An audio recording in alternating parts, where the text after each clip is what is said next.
Assalamualaikum warahmatullahi wabarakatuh. Anak-anakku, gimana kabarnya hari ini? Sehat selalu? Alhamdulillah, luar biasa. Baik anak-anak, Pak Fatul hari ini akan melanjutkan materi kemarin yang sudah Pak Fatul share melalui grup wali kelas masing-masing. Hebat, kalian pasti sudah membaca, sudah melihat, dan sudah mempelajarinya. Nah, sebelum saya lanjutkan materi berikutnya di pelajaran tarikh kita, sedikit Pak Fatul akan mengulas materi kemarin. Tentang apa? Oke, betul, tentang haji wada. Nah, kalian tentunya sudah tahu kan apa arti dari haji wada? Yaitu haji perpisahan, haji terakhir yang dilakukan Rasulullah. Kenapa? Karena setelah itu Rasulullah meninggal dunia.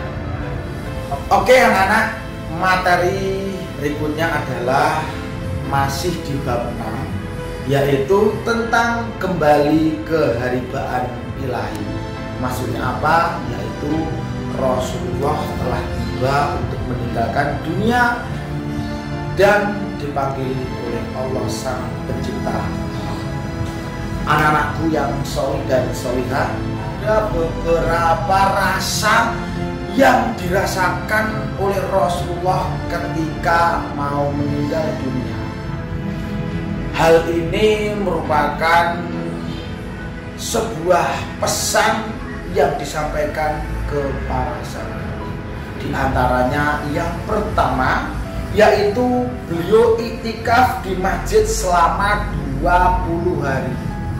Padahal Rasulullah tidak pernah kurang dan tidak pernah lebih. Beliau beriktikaf di masjid itu adalah biasanya hanya 10 hari saja. Nah, ini beliau beriktikaf sampai 20 hari. Tanda-tanda beliau mau meninggal yang kedua adalah beliau pergi ke Bukit Uhud untuk melaksanakan sholat. Nah, setelah melaksanakan sholat, beliau mendoakan terkhusus kepada para sahabat-sahabatnya yang telah meninggal dunia ketika perang dan ketika menemani dakwah Rasulullah. Kemudian tanda-tanda yang ketiga, beliau pergi ke Baqi lalu memintakan ampunan bagi orang-orang yang dikubur di sana, yaitu beliau takziah ke salah satu sahabat. Dan kemudian beliau sempat ceramah sedikit dan beliau berpamitan kepada para sahabat-sahabatnya.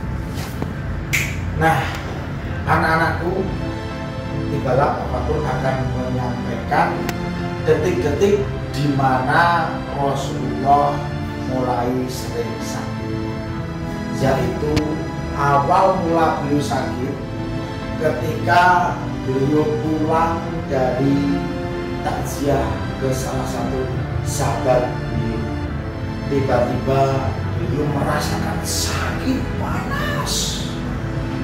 Beliau pulang ke rumah dan kemudian beliau sakit selama 14 hari. Akan tetapi walaupun beliau sangat merasakan panas seluruh badannya, Rasulullah tetap beristiqomah untuk memaksakan diri untuk sholat berjamaah bersama para sahabat. Nah, pada hari Rabu, tepatnya 5 hari sebelum Rasulullah wafat, suhu badan beliau semakin tinggi sampai beliau menggigil berdiri. Kemudian beliau bersabda, beliau berbicara kepada para sahabatnya, tolong guyurlah badanku dengan air supaya badanku menjadi dingin.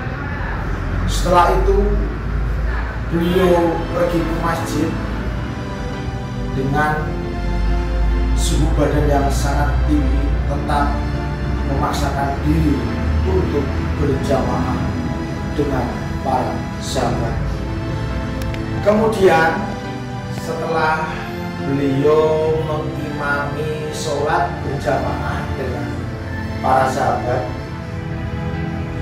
beliau berdiri di depan para sahabat dan menawarkan diri untuk dikisos.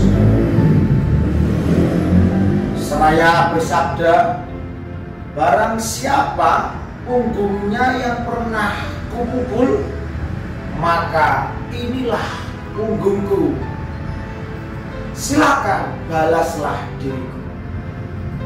Siapa yang merasa kehormatannya pernah kulecehkan, maka inilah kehormatanku. Silakan membalas. Dan saat itu seluruh para jamaah menundukkan kepala. Rasa sakit beliau semakin hari semakin bertambah berat. Ditambah lagi pengaruh racun yang disusukan oleh wanita Yahudi yang beliau makan sewaktu di Haidar.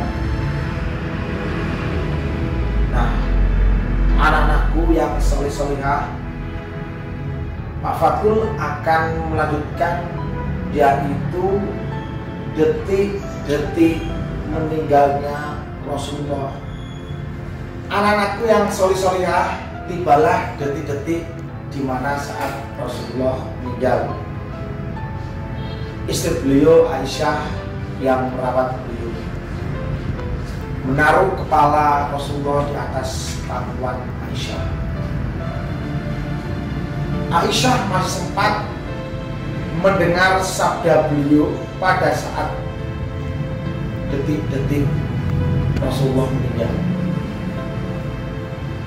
yaitu beliau berkata, dan Aisyah mendengar, bersama orang-orang yang engkau bernikmat atas mereka daripada Nabi, Siddiqin, Syuhada, dan Sholihin. Ya Allah, ampunilah dosaku dan rahmatilah aku. Pertemukan aku dengan kekasihku yang maha tinggi. Ya Allah, kekasih yang maha tinggi. Bayangkan, seorang nabi, seorang rasul yang benar-benar sudah dijamin akan masuk surga, tapi Rasulullah tetap berdoa kepada Allah untuk kebaikan Rasulullah sendiri dan kebaikan umatnya. Akhirnya inna lillahi wa inna ilaihi raji'un. Nabi Muhammad diambil nyawanya oleh Allah Subhanahu wa ta'ala, yaitu pada hari Senin 12 Rabiul Awal 11 Hijriah, tepat pada usia 63 tahun lebih 4 hari. Semoga sholawat serta salam selalu tercurahkan kepada Nabi besar kita Muhammad Sallallahu Alaihi Wasallam. Anak-anakku yang hebat, sampai sini dulu materi detik-detik Rasulullah diambil nyawanya oleh Allah. Ingat, tolong selain kalian melihat dan mendengarkan dari materi yang Pak Fatul buat ini, kalian tentunya harus membuka buku kalian dan membaca. Dan setelah ini kalian jangan lupa lihat juga video pendek yang Pak Fatul kirim juga, yang berisi atau menceritakan tentang detik-detik Rasulullah meninggal dunia. Baiklah anak-anakku anak-anakku yang hebat, jangan lupa kalian harus sering belajar, selalu berdoa kepada Allah, baik untuk kesehatan kalian dan kesehatan orang tua kalian. Sekian dari Pak Fathul, mohon maaf sebelumnya. Tunggu materi selanjutnya. Assalamualaikum warahmatullahi wabarakatuh.